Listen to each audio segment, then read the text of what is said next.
Nous informons.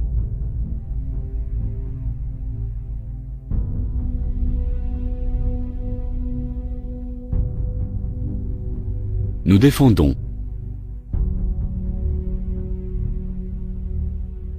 Nous luttons. Nous sommes Sud.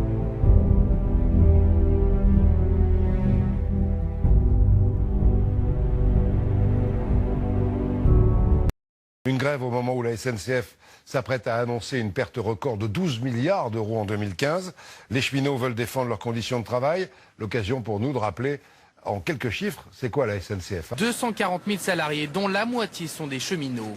Qu'ils soient conducteurs de train, contrôleurs ou chargés de la maintenance des voies, ils ont un statut bien particulier. Comme la plupart des salariés en France, ils travaillent 35 heures par semaine. Mais ils ont 60 jours de congé ou de RTT par an et partent à la retraite à 55 ans en moyenne. Leur salaire, 2 409 € bruts par mois par exemple pour un conducteur de train, c'est un peu moins que le salaire moyen en France. Aujourd'hui, la direction de la SNCF aimerait faire travailler un peu plus ces cheminots. 10 jours supplémentaires par an, c'est l'idée.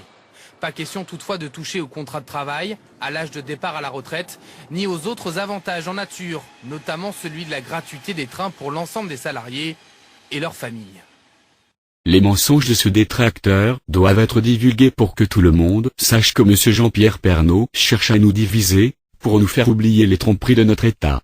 Il invente des mensonges en voulant chiffrer le nombre de congés ou même le salaire d'un autre pour anéantir un mouvement ou une entité qui combat l'oppression et, pour éviter le soutien de chacun envers ces personnes. Voici la vérité: un agent SNCF embauché pour être exécution touchera un salaire brut de 1 240 € avec 28 congés pour l'année. Son régime de travail sera soit 2 journées ou en 2/8 ou en 3/8 pouvant avoir une amplitude horaire de 35 heures à 48 heures. Cet agent travaillera le week-end des jours fériés. Un agent SNCF embauché pour être maîtrise touchera un salaire brut de 1 700 € avec 28 congés pour l'année. Son régime sera le même que celui de l'exécution. Maintenant que la vérité est dite par l'on chiffre Monsieur Jean-Pierre Pernaut, vous touchez un salaire de 50 000 € par mois. Et sans le moindre scrupule vous permettez de critiquer un corps de métier sans pour autant vous être assuré de votre source, ce qui est la plus grosse erreur de la part d'un journaliste.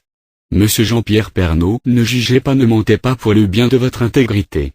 Nous informons, nous défendons et nous luttons. À vous peuple de France, n'écoutez que la vérité. Détournez-vous de tous ces détracteurs, qui par leurs mensonges veulent nous diviser pour nous faire oublier que le vrai combat est celui de se réunir et de se regrouper, pour défendre notre liberté contre un État qui n'écoute plus son peuple.